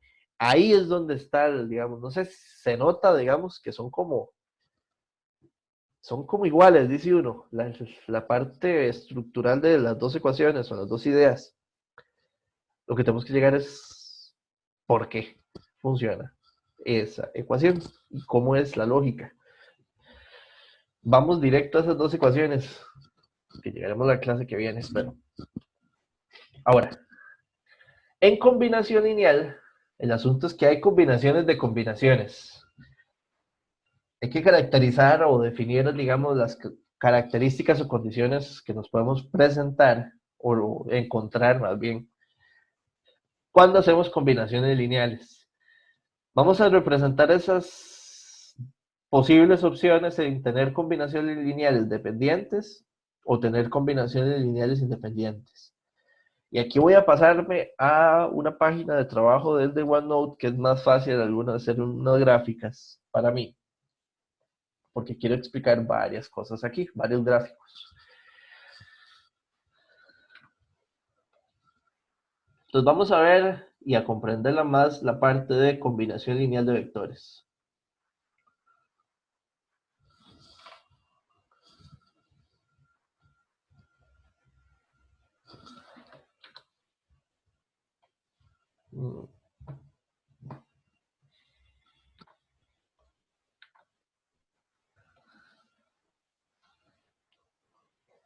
Creo que me alcanzan para, necesito como unos 3 de estos.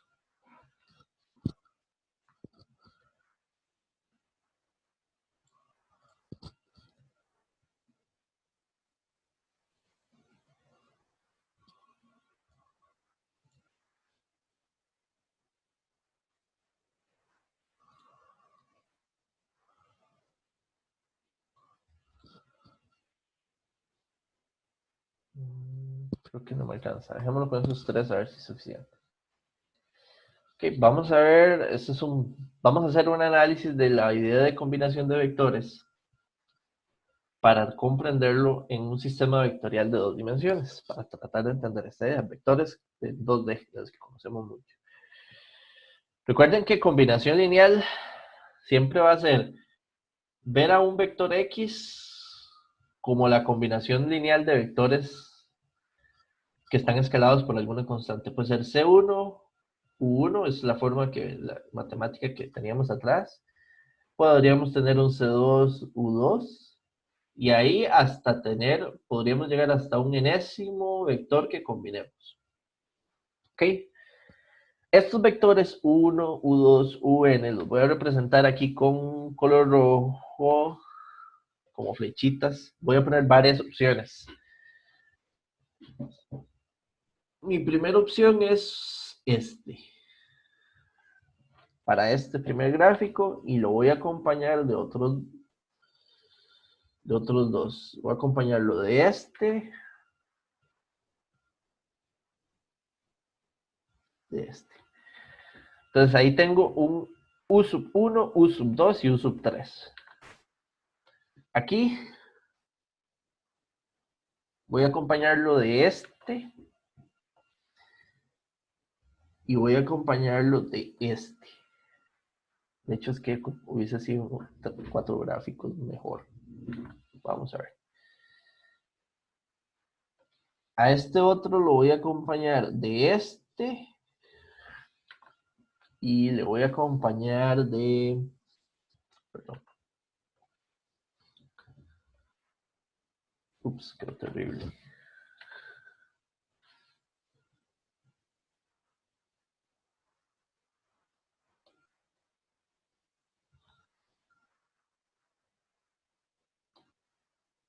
Creo que... Sí, se lo juega.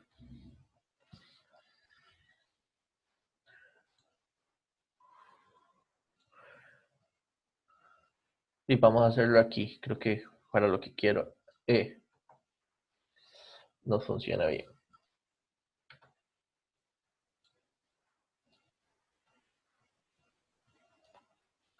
Voy a poner el cuarto aquí abajo y como cruzado. Y este cuarto voy a acompañarlo de 2. Color rojo.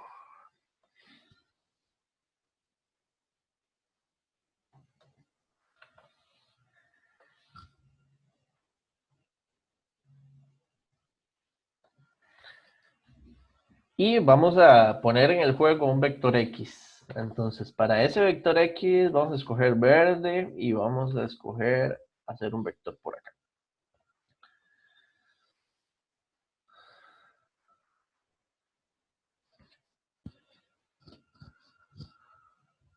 ese vector X va a ser igual en todos los casos.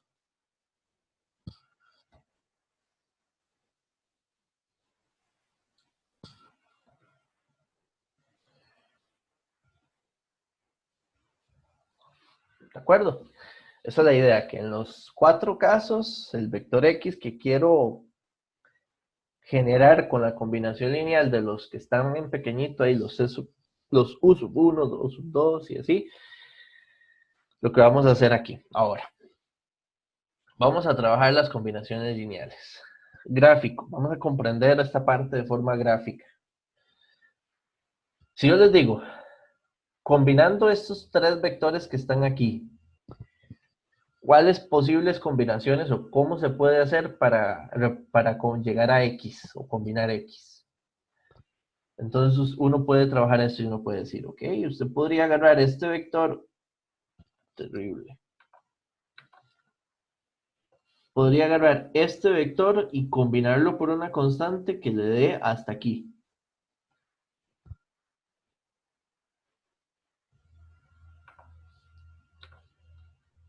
Bueno, eso no me va a quedar bien, así que vamos a asumir más o menos cómo lo logre quedar. Y luego podríamos tomar el que va hacia arriba y sumarlo de aquí hacia arriba y escalarlo por lo que necesite para que llegue ahí. ¿Lo ven? Esa sería una combinación lineal posible y ya tengo el vector X. El detalle interesante de esto es, ¿verdad? Que hay más.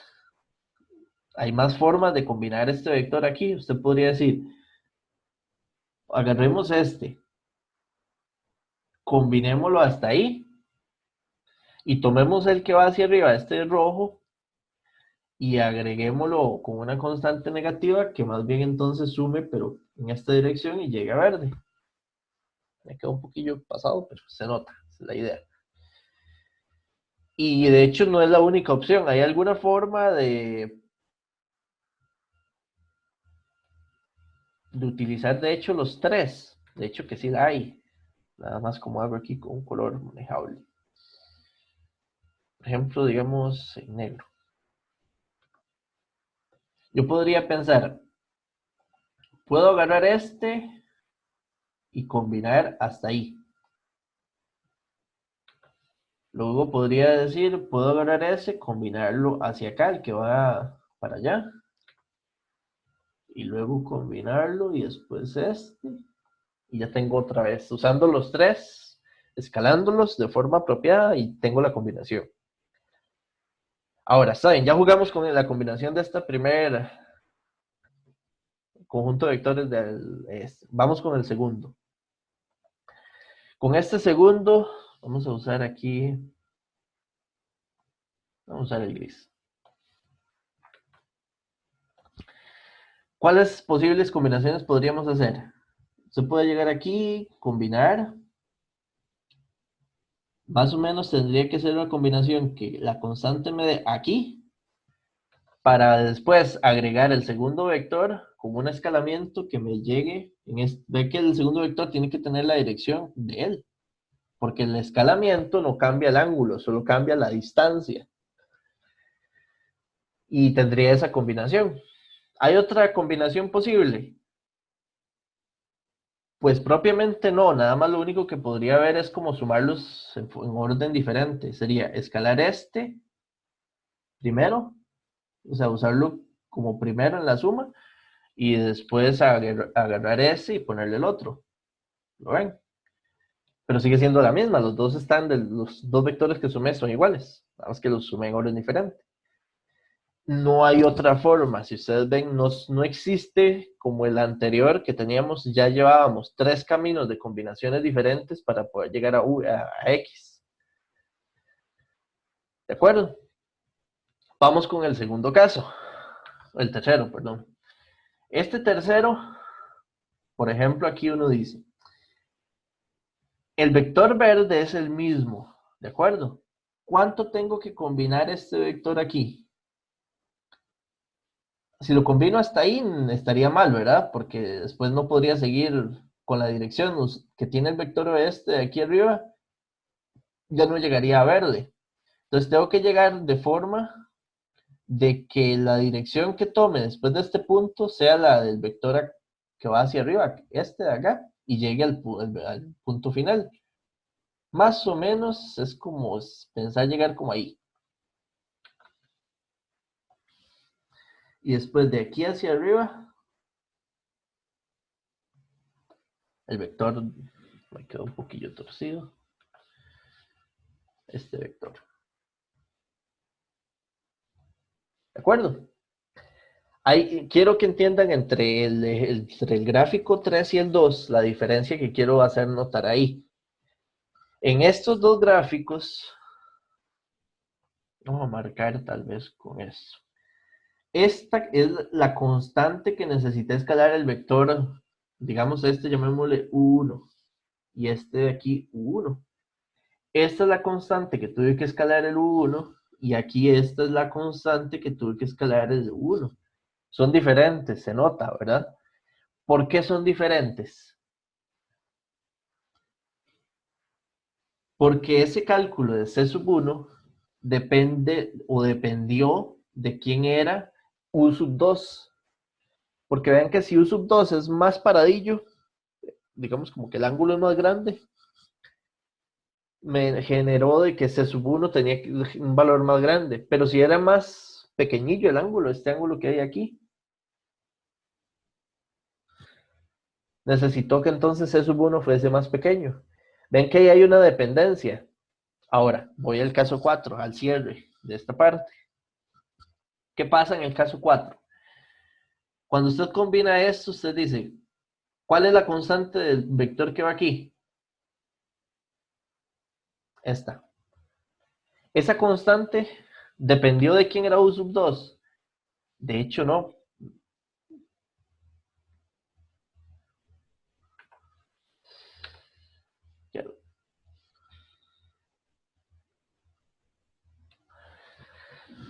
¿Por qué?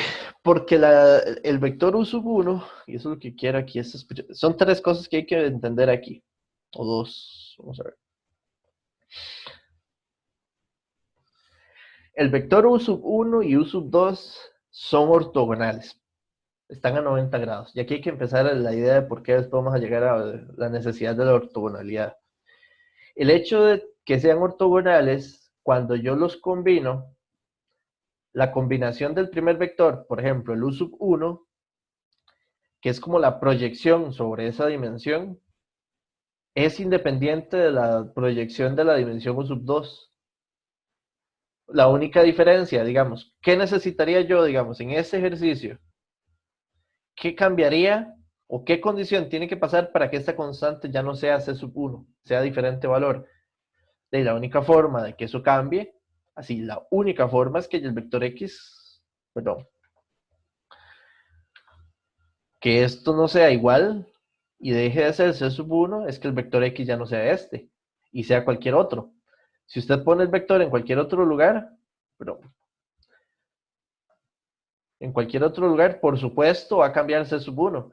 Pero si usted lo pone ahí, C sub 1 es nada más la proyección a la dimensión del vector que está definiendo U sub 1. Y el otro, la proyección del otro vector U sub 2.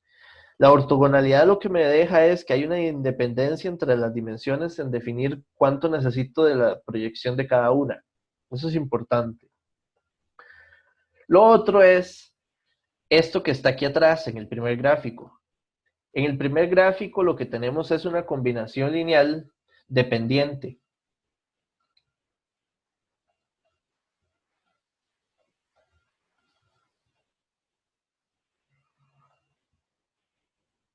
¿Por qué la combinación lineal es dependiente? Porque dependiendo de cómo decida yo configurar el escalamiento, las constantes así definen los valores. Por ejemplo, en el primer caso, esto fue lo que tuve que usar de C sub 1, acá. Pero en el segundo caso, no, vean que en el caso gris de acá, C sub 1 es igual a 0. Y de hecho, en el tercer caso, esto vale C sub 1. La combinación lineal es muy dependiente de los otros vectores, de cómo decida hacer la combinación lineal. Y eso se puede detectar. Vean que aquí hay un detalle. ¿Cuántos vectores estoy pensando o traté de usar en esta combinación? Traté de usar 3 vectores. Y el sistema que estoy trabajando es un sistema en 2 dimensiones. Y si ustedes ven los otros 3 casos, las combinaciones eran una sola posible. Entonces, ¿cuántos vectores necesito para tener combinación? Porque estos de aquí en adelante, vamos a ponerlo, estos que están aquí son ejemplos de combinaciones lineales independientes. Para tener combinaciones lineales independientes, el número de vectores que quiero combinar debe de coincidir con el número de dimensiones del espacio. Si tengo más vectores que dimensiones en el espacio, la combinación lineal es dependiente. Y una forma de verlo, una forma de tratar de ver eso es, vean que estos 3 vectores que están aquí, si usted agarra este que está en el centro, el que va aquí, digamos, llevemos a este U sub 3, U sub 1 y U sub 2. ¿Verdad que U sub 3 usted podría combinarlo y generarlo combinando U sub 1 y U sub 2? O sea, usted puede llegar a decir que U sub 3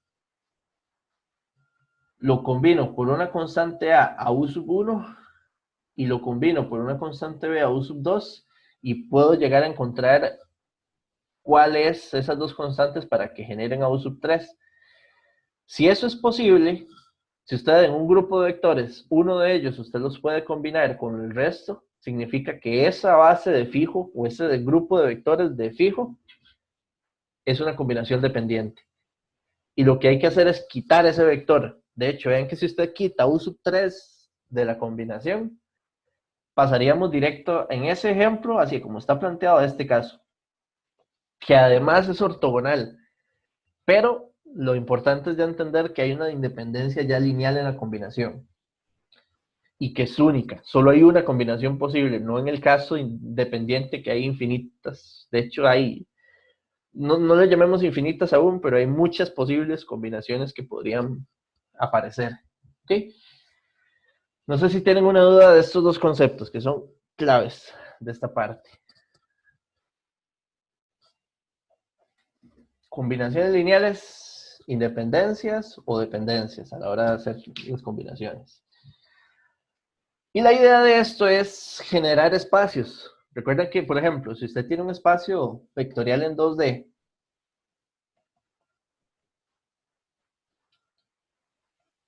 ¿cuántos vectores podríamos tener en 2D? Infinitos. ¿De acuerdo? Usted tiene infinitos espacios vectores que podríamos definir en 2D. Y vamos a entender el concepto de generación de espacios. Por ejemplo, yo a usted le doy estos dos vectorcillos. Me quedó el mismo color. Le doy en un espacio 2D, le doy estos dos vectores, U sub 1 y U sub 2. Y la pregunta es, si usted agarra esos dos vectores y los combina de la forma que quiera, o sea, con constantes, no de que quiera, tiene una combinación así. Si usted agarra esos dos vectores, buscando valores C sub 1 y C sub 2, usted puede generar cualquier vector del espacio 2D. Todos, todos, todos. La respuesta es sí, ¿verdad? Si eso es posible, esos dos vectores, que de hecho lo llamamos así, al conjunto U, que está compuesto de estos dos vectores, U sub 1 y U sub 2, lo llamamos como conjunto generador, porque es capaz de, con esos dos vectores, combinarlos, generar todo el espacio de 2 dimensiones. Si usted quiere generar el espacio de 3 dimensiones, hay que agregarle un tercer vector en la tercera dimensión, aquí, como en este punto aquí, hacia ustedes, ahí, 3D. Y usar esos 3 vectores para engendrar todo el espacio en 3D. Entonces, a este conjunto se le llama conjunto generador. Y a cada uno de estos vectores se le llama vector generador. Entonces tenemos conjuntos generadores, vectores generadores que engendran espacios lineales o espacios vectoriales. Al n, donde el n lo que dice es cuántos vectores generadores tengo. El número de vectores generadores que yo necesito para tener una combinación independiente se le llama la dimensión del espacio. ¿Ok? De hecho, yo se los mencioné hace un ratito.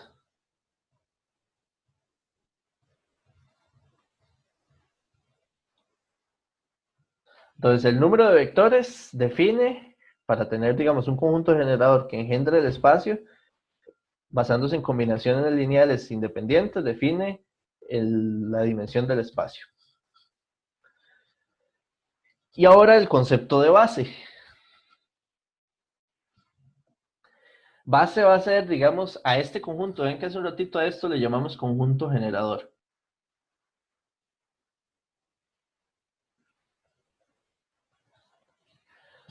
El conjunto generador va a ser una base si todos los vectores generadores, que estos son los vectores generadores,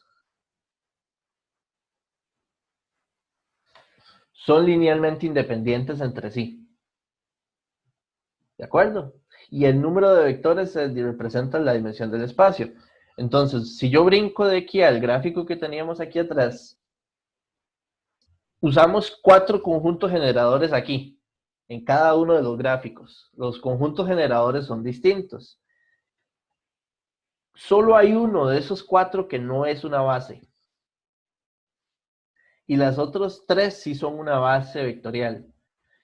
Este, que es el primer ejemplo, vamos a ponerlo como aquí.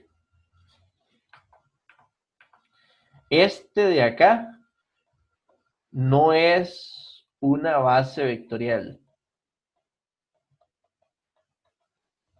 en 2D, porque son ejemplos en 2D. ¿Por qué? Porque el vector U sub 3 no es independiente de U sub 2 y U sub 1. De hecho, es esta ecuación que está aquí arriba. Esta ecuación me está diciendo que el U sub 3 no es independiente, porque es dependiente de U sub 1 y de U sub 2. Yo lo puedo representar usando ambos. En cambio, si usted ve los otros 3 ejemplos, ninguno de los vectores que conforman el conjunto generador usted lo puede representar con el otro. Tienen esa independencia que hace que las combinaciones lineales sean independientes. Entonces, una base es cuando el conjunto generador, los vectores que lo conforman, son independientes entre sí y permiten combinaciones lineales independientes. ¿Ok? Y el número de vectores generadores, este número de vectores generadores, siempre va a darme la dimensión del espacio. Si yo tengo un espacio en 10 dimensiones, para poder tener una base, necesito que el conjunto generador tenga 10 vectores linealmente independientes. Si tiene 9, está incompleta. Le falta uno más para completar la dimensión décima y poder trabajar todo el espacio vectorial. Y si tiene 11, ya lo que tenemos es una base, un conjunto generador, pero dependiente, que las combinaciones lineales son dependientes. Y aquí, esta parte, de hecho, por tiempo no la vamos a seguir. Vamos a seguir exactamente aquí en la siguiente clase. Entonces, en la siguiente clase nos vamos a centrar en los tipos de espacios. Ya vimos espacios, donde en los espacios vimos que hay vectores, donde en los vectores entonces vimos la idea de combinación lineal, dependiente e independiente. Y lo que vimos ahora al final, digamos, de esta parte es que es 3 conceptos nuevos, digamos, si lo vemos así, antes de esta parte. Esos 3 conceptos eran conjunto generador. Dentro de los conjuntos generadores, ¿qué son los vectores generadores? Y lo que es el concepto de una base. Que esto está muy asociado a entender lo que significa combinaciones lineales de vectores. Combinación.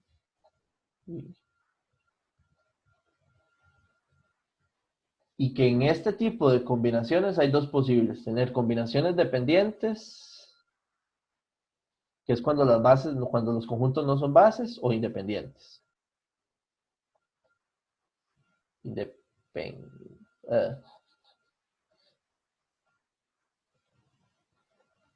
Independientes.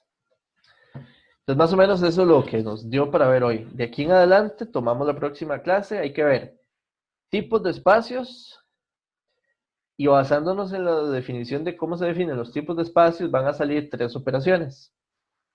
La operación de métrica, norma y producto interno, que son las fundamentales de esta parte, y entrar a definir el uso y el concepto de ortogonalidad, y arrancar con serie generalizada. De hecho, sí lo vamos a tomar, digamos, por ese lado, la próxima clase. Entonces, no sé si tienen alguna pregunta. Si no, la clase la terminamos acá. Les agradezco mucho. Audio Jungle. Quedo